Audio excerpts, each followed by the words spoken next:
میری طرف دیکھو حمائل، اس کا چہرہ اپنی جانب موڑا۔ بتاؤ کیا بات ہے، کیوں اپنے دماغ کو ایسی فضول سوچوں کی آماجگاہ بنایا ہوا ہے؟ بولو کیوں اتنا انسیکیور فیل کرنے لگی ہو؟ رشیدہ کے شوہر نے دوسری شادی کر لی ہے۔ لو جی، گئی بھینس پانی میں، عارف کا دل کیا اپنا سر پیٹ لے۔ اس بات کا الزام بھی تم میرے سر ڈال دو، اس کام میں تو تم ماہر ہو۔ اس کے ہاتھ جھٹکتے اس سے پرے کھسک کر بیٹھ گیا۔ واضح ناراضگی کا اظہار کیا گیا تھا۔ میں نے ایسا کب کہا؟ تمہاری اس بات کے پیچھے جو مفہوم چھپا ہے وہ مجھے سمجھ آ رہا ہے۔ تمہاری یہ خامی مجھے لگتا ہے ہمیں ایک دوسرے سے دور کر دے گی۔ تم ایک کام کرو، شانزل سے چند ایک نفسیاتی سیشن لے لو، نارمل ہو جاؤ گی۔ تمہارا مطلب ہے میں پاگل ہوں؟ اس کے مشورے پر وہ تل ملا کر رہ گئی۔ اب میں کیا کہوں، تم اپنے بارے میں بہتر جانتی ہو۔ اس نے بھی سنجیدگی سے جواب دیا اور اٹھ کر الماری سے نائٹ ڈریس نکالنے لگا۔ تیاری کر لو ساتھ چلنے کے لیے، وہ بیزاریت بھرے لہجے میں گویا ہوا۔ پچھتا رہا تھا اب گھر واپس آنے پر۔ تو اتنے بیزاریت بھرے انداز میں کیوں کہہ رہے ہو؟ نہیں لے کر جانا چاہتے ساتھ تو مت کرو خود پر جبر۔ تم جان بوجھ کر مجھ سے لڑائی کا موڈ بنا رہی ہو۔ سیدھے سیدھے کہو نا، بی جان کی طرح تم بھی 5 ماہ کا غبار اندر بھرے بیٹھی ہو، اب وہی نکالنا چاہتی ہو۔ اس کو لڑنے کے لیے تیار دیکھ کر اس کی کیفیت سمجھ گیا تھا۔ ہاں میں تو تمہیں بری لگوں گی نا، تمہارا دل جو اس ولیہ میں ہی اٹکا ہوا ہے۔ ولیہ کے نام پر وہ ایک جھٹکے سے اس کی سمت پلٹا۔ ولیہ کے نام کے ساتھ اس کا یہ الزام اس کے حواسوں کو پل بھر کو منتشر کر گیا۔ تمہارا مجھ جیسی نکچڑی کے ساتھ گزارا مشکل ہے، اسی لیے دوسری شادی کی خواہش اس ولیہ کے لیے رکھتے ہو تو اسی سے ہی پہلی شادی کرتے نا۔ اس کا سفید چہرہ غصے کی لالی چھلکانے لگا۔ کیا بکواس ہے یہ؟ وہ اس کی بات پر تل ملا کر رہ گیا۔ وہی بکواس جو 16 آنے سچ ہے، مجھے رشیدہ نے سب بتا دیا ہے۔ رشیدہ کے نام پر عارف نے ہاتھ اپنے ماتھے پر مارا کہ اسی وقت رشیدہ بی بی کی انٹری ہوئی جو کھلا دروازہ بجاتے انہیں اپنی جانب متوجہ کر رہی تھی۔ عارف باؤ، آپ دا موبائل حال وچ ہی رہ گیا تھا، یہی دینے آئی ہوں۔ دروازے پر کھڑی وہ عارف سے مخاطب ہوئی۔ رشیدہ بی بی، تینوں مولا چکے، اللہ کرے تمہارا شوہر تم پر ایک اور سوتن لائے۔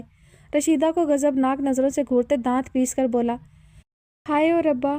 عارف باؤ، پہلے حمائل بی بی میرے جوڑوں میں بیٹھی ہیں، اب رہی صحیح کسر آپ پوری کر دیں۔ میں پہلے ہی اندر سے جل رہی ہوں۔ سوتن کا درد نئے سرے سے تازہ ہوا۔ تم جل رہی ہو تو ہمارے گھر میں تو آگ مت لگاؤ، کچھ تو خوف خدا کرو۔ میں کی کیتا؟ حیران ہوتے انگلی ٹھوڑی پر رکھتے ہوئے ناسمجھی کا مظاہرہ کیا گیا۔ لگتا ہے ابھی ابھی ہی معصومیت کی دیگ سے نکل کر آئی ہو کہ تمہیں تو کچھ خبر ہی نہیں کہ تم نے کیا کیا ہے۔ حمائل کبھی رشیدہ کو تو کبھی عارف کو گھور رہی تھی جو لڑنے مرنے کے لیے تیار تھا۔ پھر بھی پتہ تو چلے۔ کچھ موقعوں پر زبان بند ہی رکھنا بہتر ہوتا ہے۔ دانت کچکچاتے ہوئے بولا۔ دل تو کر رہا تھا سامنے کھڑی رشیدہ کی گچی مروڑ دے۔ ہاں پڑھاؤ اسے پٹیاں تاکہ آئندہ کبھی تمہارا کوئی راز فاش نہ کر دے۔ سینے پر بازو باندھتے طنز کا تیر چھوڑا۔ رشیدہ کو ان کی باتوں کی کچھ سمجھ نہ آئی تو عارف کی گھوریوں اور حمائل کے غصے بھرے تاثرات دیکھتے اس نے وہاں سے کھسک جانا ہی مناسب سمجھا اور پھر عارف کو موبائل دیے کمرے سے چلی گئی۔ اس کے جاتے ہی وہ حمائل کو دیکھنے لگا جو خونخوار نظروں سے اسے ہی گھور رہی تھی۔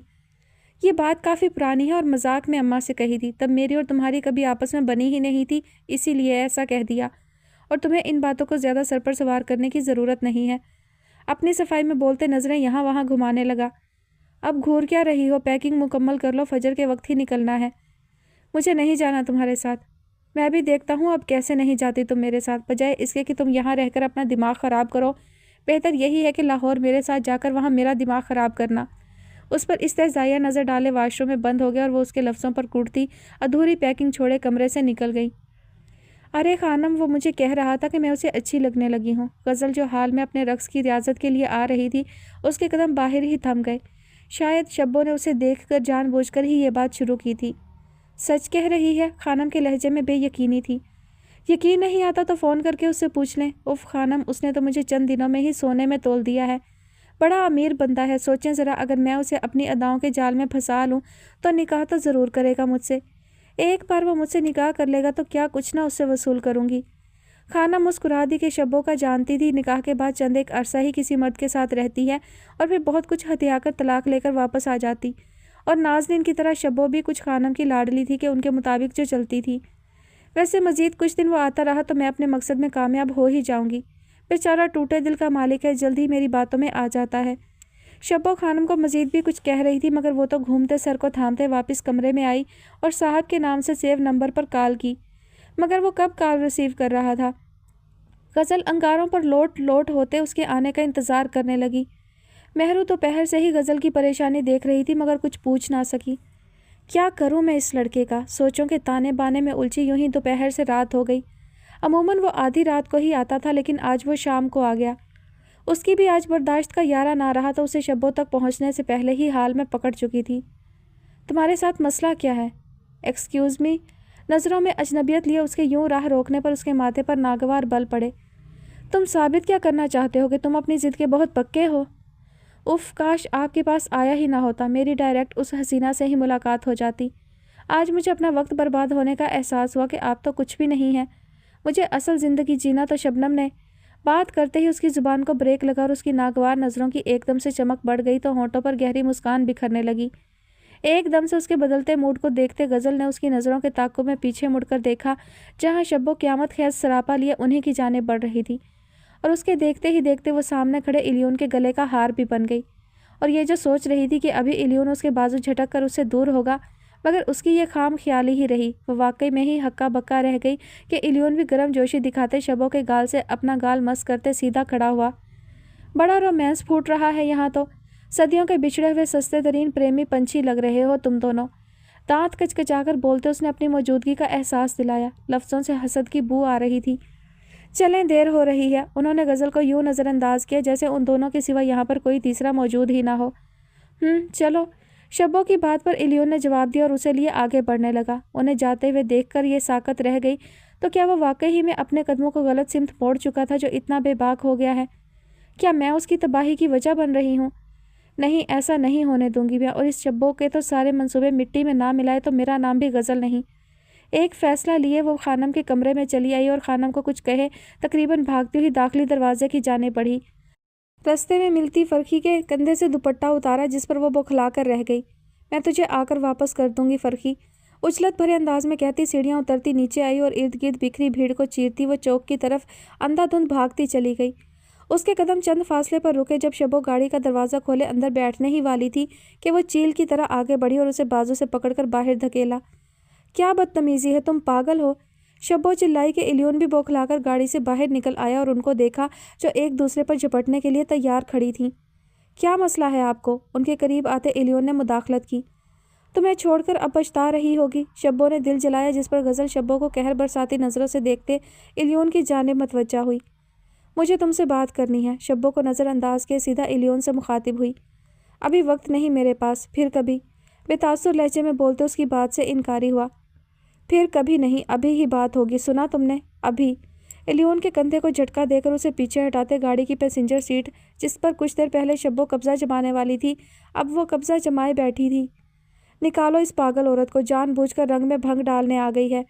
شبو تو غزل کو دیکھ کر دل ملا کر رہ گئی۔ زیادہ جذباتی ہونے کی ضرورت نہیں، شاید تمہیں اپنی رقم لے کر واپس چلے جانا چاہیے، اس کی طرف جھکے سرگوشیانہ انداز میں کہا گیا۔ الیون کو بس غزل سے غرض تھی، اسی لیے شبو کو کچھ نوٹ تھمائے، اس کا غصہ ٹھنڈا کیا اور اسے بھیج چکا تھا۔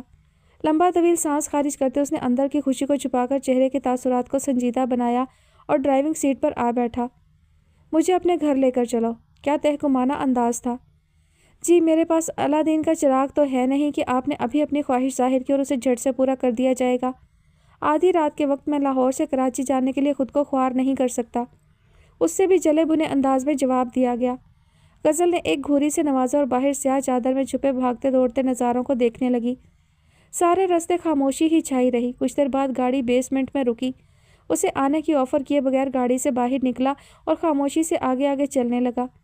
وہ بھی اس کی تقلید کرتے اس کے ساتھ ہی ہوٹل کے روم میں جہاں وہ 2 ہفتوں سے قیام پذیر تھا وہیں آئی۔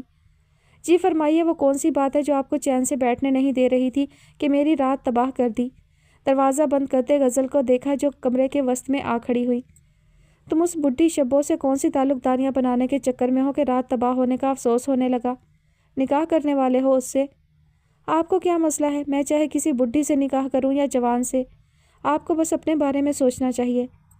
مجھے کوئی مسئلہ نہیں کہ کسی بڈھی سے کرو یا جوان سے، بشرط یہ کہ وہ تمہارے معیار کی ہو، نہ کہ محل سرائے کی طوائف۔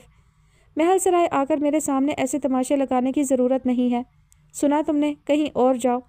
اس کو یوں اپنی فکر میں گھلتے دیکھ کر وہ استہزائیہ انداز میں مسکرا دیا۔ مان کیوں نہیں جاتی کہ ہمارے بیچ ایک اپنائیت کا خاص رشتہ بن چکا ہے، نہیں دیکھ سکتے ہم ایک دوسرے کو یوں تکلیف میں؟ اس کی بات پر غزل پہلو بدل کر رہ گئی۔ الیون اس کے چہرے کے تاثرات جانچ کر اس کی مسکراہٹ مزید گہری ہوئی۔ مان جائے میری بات کہ آپ بھی وہی چاہتی ہیں جو میں چاہتا ہوں۔ مت تنگ کرو مجھے، میں پہلے ہی بہت پریشانیوں میں گھری ہوں۔ غزل کا لہجہ بے بس ہوا، نڈھال ہوتے قدموں کو سنبھالے بیٹھ کے کنارے ٹک گئی۔ میں بھی آپ سے یہی کہنا چاہتا ہوں، مت تنگ کریں مجھے، ایک بار تو یقین کیجیے مجھ پر، آپ کی تمام پریشانیاں آپ سے دور کر دوں گا۔ لیکن آج یہ مت کہیے گا کہ میری سب سے بڑی پریشانی تم ہو، پہلے خود کو ختم کرو۔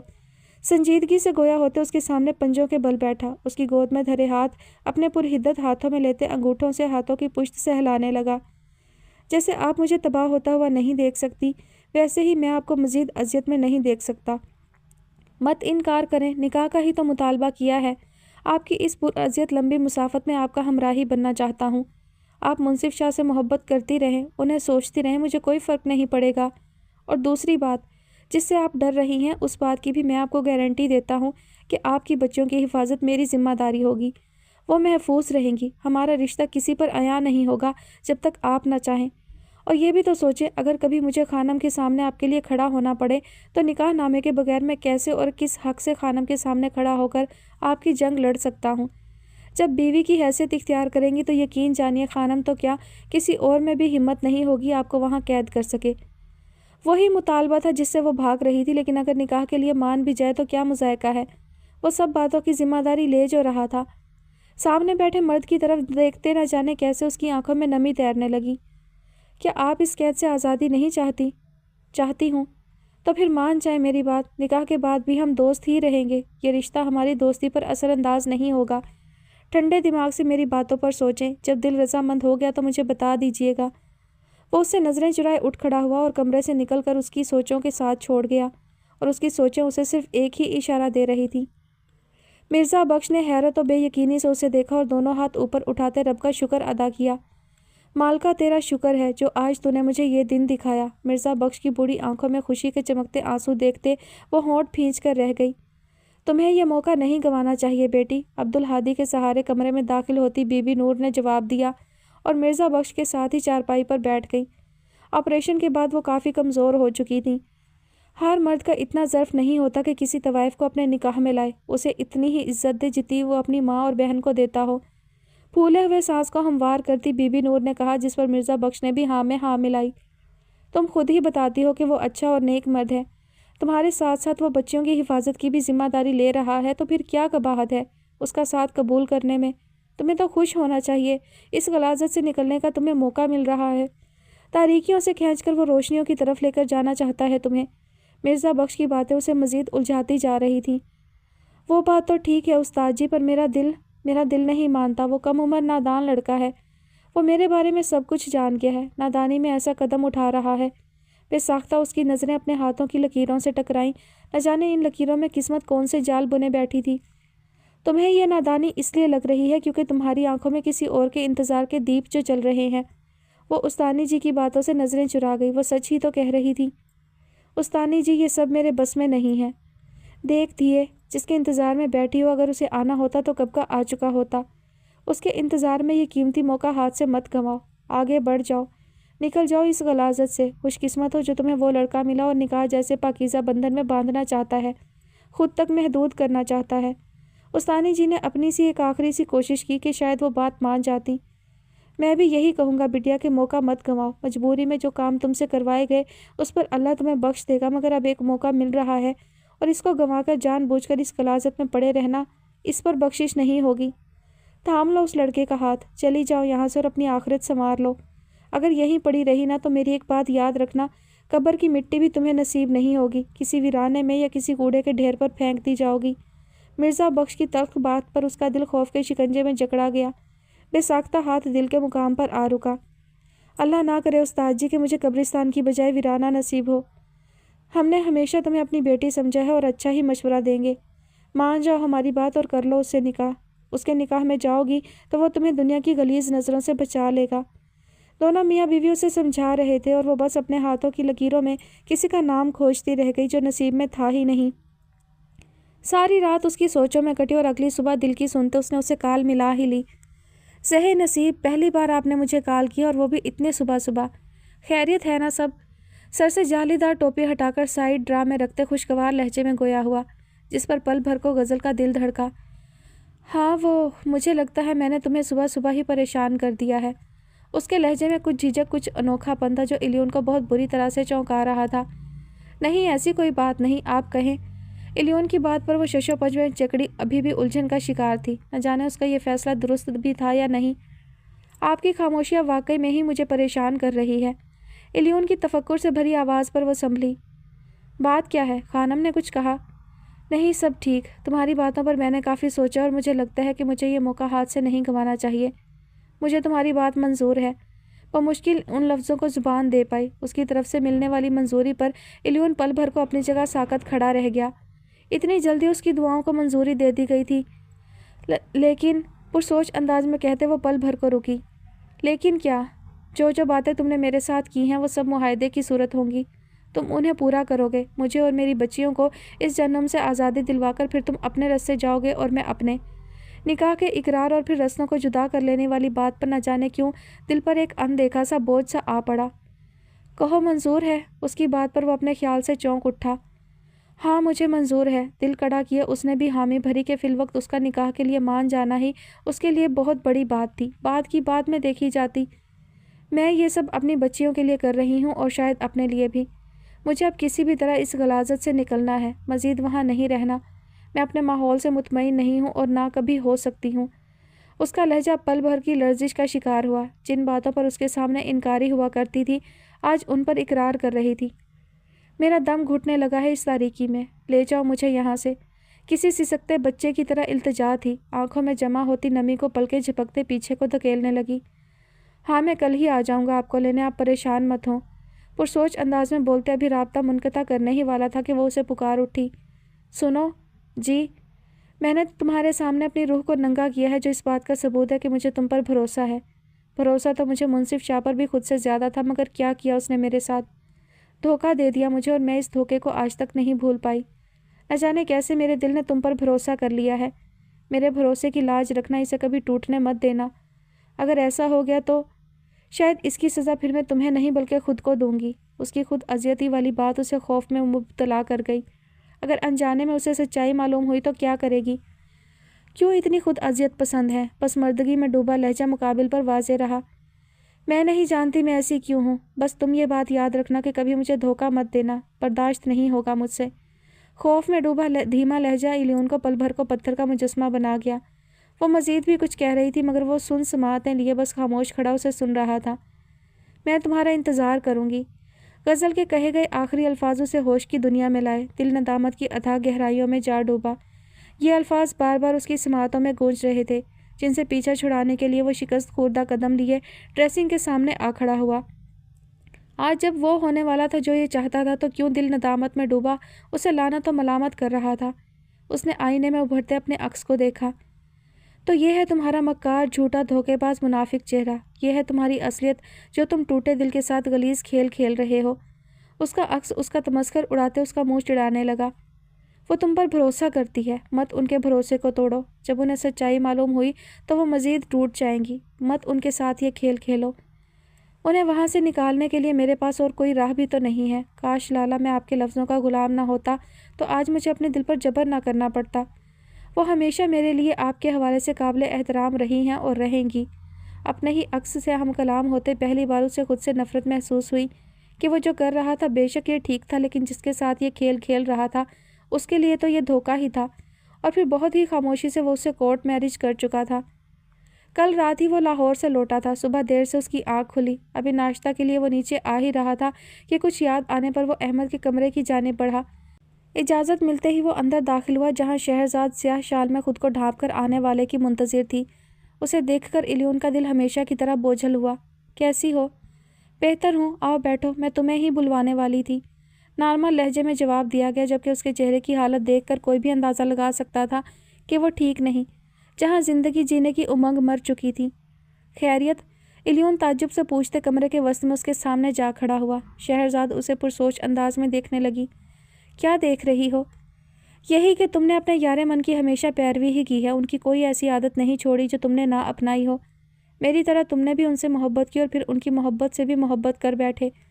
مدھم لہجے میں بولی کہ ایلیون کی چھٹی حس اسے کچھ اشارہ دے رہی تھی۔ کب انہیں اس گھر میں لاؤ گے؟ کس کو؟ تطہیر کا نام سنتے ہی الیون کے پیروں تلے سے زمین کھسکی۔ وہ حیرت و بے یقینی سے شہرزاد کو دیکھ رہا تھا جو نم نگاہیں لیے الیون کو ہی دیکھ رہی تھی۔ اتنے حیرت زدہ کیوں ہو رہے ہو الیون؟ تم کیسے جانتی ہو؟ الیون کو اپنی آواز کسی کھائی سے آتی ہوئی معلوم ہوئی۔ ابھی کچھ دیر پہلے شہرزاد کی گئی بات کا مفہوم اس پر ابھی ہی واضح ہوا تھا کہ وہ جان چکی ہے کہ جس لڑکی سے یک طرفہ پہلی نظر کی محبت میں گرفتار ہوا تھا وہ کوئی اور نہیں بلکہ تطہیر ہے، اور یہ کوٹھے پر جانے لگا ہے۔ کیا عاشق کو اپنے معشوق سے اتنی ہی لاپرواہی برتنی چاہیے جتنی تم نے سوچ لی؟ باخدا میں احمد سے اتنی لاپرواہ نہیں تھی کہ کچھ جان ہی نہ پاتی۔ احمد کی اذیت کی وجہ تو جانتی تھی مگر یہ نہ جان پائی کہ وہ انہیں مل چکی ہیں۔ ہاں افسوس ہے تو اس بات کا کہ جب میں یہ سب جان پائی تب بہت دیر ہو چکی تھی۔ تم بھائیوں کے رازوں سے بھری وہ ڈائری میں نے ہی تمہارے لیے رکھی تھی۔ نم جھکی نظریں اپنے درد کو چھپائے ہوئے ایک نیا راز فاش کر گئی جبکہ الیون کے لیے مزید حیرت تھی۔ انہوں نے ہمیشہ مجھے من محرم کہا ہے مگر سمجھا نہیں۔ اس کے سامنے سے ہٹتے اپنے بے ڈول وجود کو سنبھالتے بیٹھ کے کنارے جا بیٹھی۔ اسی لیے اپنے دل کی باتیں وہ مجھ سے کہنے کی بجائے بے جان کاغذوں کی نظر کرتے گئے۔ انہوں نے مجھ سے کہا تھا کہ ایک امانت ہے الیون تک پہنچا دینا کیونکہ بابا جانے اور انہیں ڈاکٹر فواد کے ساتھ کچھ ٹیسٹ کروانے فرانس جانا ہے۔ 1 ہفتہ لگے گا تو جب تم آؤ تو تم تک یہ امانت پہنچا دوں، اور اگر وہ تم سے پہلے آ گئے تو میں تم تک یہ امانت نہ پہنچاؤں بلکہ یہ ڈائری انہیں واپس دے دوں۔ شاید مجھ پر ایسی ہی ان کی تکلیف، ان کی اذیت کی وجہ کھلنی تھی کہ میں ان کی امانت میں خیانت کر بیٹھی۔ وہ شہرزاد کی بات کا مفہوم سمجھ کر پتھر کا مجسمہ بننے لگا۔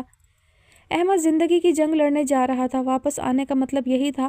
اگر وہ زندگی کی جنگ جیت گیا تو وہ الیون تک یہ راز پہنچنے ہی نہیں دینا چاہتا تھا کہ وہ الیون کی سچائی جان چکا ہے، اور اگر وہ زندگی کی جنگ ہار گیا تو یقینی بات تھی الیون کو ہی یہ ذمہ داری اٹھانی تھی، یا شاید یوں کہنا زیادہ بہتر ہوگا کہ وہ بہت پہلے ہی موت کی حقیقت سے آگاہی حاصل کر چکا تھا، اسی لیے شہرزاد کو یہ امانت سونپ گیا۔ کیوں تم نے مجھ سے یہ بات چھپائی؟ میں تمہیں کوئی تکلیف نہیں دینا چاہتا تھا، مدھم لہجے میں جواب آیا تو وہ بالآخر جان چکی تھی، اس لیے خود کو چھپانے کا کوئی فائدہ نہ تھا۔ اب بھی تو ایک ناتمام ہونے والی تکلیف سے گزر رہی ہوں نا، کیا تم میری اس تکلیف کو کم کر سکتے ہو؟ نہیں کر سکتے تم میری تکلیف کو کم۔ زرد پچ کے گالوں پر پھسلتے آنسوؤں کو بڑی بے رحمی سے روندا گیا۔ مجھے معاف کر دو شہرزاد، میں واقعی تمہیں تکلیف میں نہیں دیکھ سکتا۔ مجھے ان سے ملنا ہے۔ شہرزاد کی بات غیر متوقع تھی۔ یہ ناممکن ہے۔ کیوں ناممکن ہے؟ وہ چٹخ کر بولی۔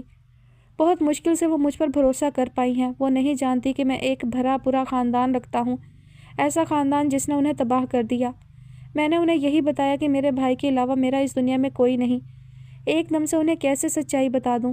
ایک طرف وہ لالا کو بھولی نہیں، ان سے اپنی محبت کا اظہار کرتی ہیں، تو دوسری طرف جھوٹی زبان سے لالا سے بے انتہا نفرت کا پرچار ہے۔ الیون رخ موڑے بیڈ کے سامنے والی دیوار پر لگی احمد کی انلارج تصویر کے پاس جا کھڑا ہوا۔ تو تم مجھے ان سے ملوا دو، میں انہیں ساری سچائی بتاؤں گی۔ اس کے لہجے سے جھلکتی بے قراری بڑی واضح تھی۔ جتنا تم سوچ رہی ہو اتنا آسان نہیں ہے یہ معاملہ، کچھ وقت لگے گا۔ پلیز الیون، کیوں تم میری بےتابی کو نہیں سمجھ پا رہے؟ مجھے بس ان سے ملنا ہے۔ اپنے ایک دم سے پھول جانے والی سانس کو اعتدال پر لاتے ہوئے بولی۔ تمہارا کوئی قصور نہیں شہرزاد، وہ ہے ہی اس قابل کہ ان سے ملنے کے لیے ہر کوئی ایسے ہی بےتاب ہو جاتا ہے۔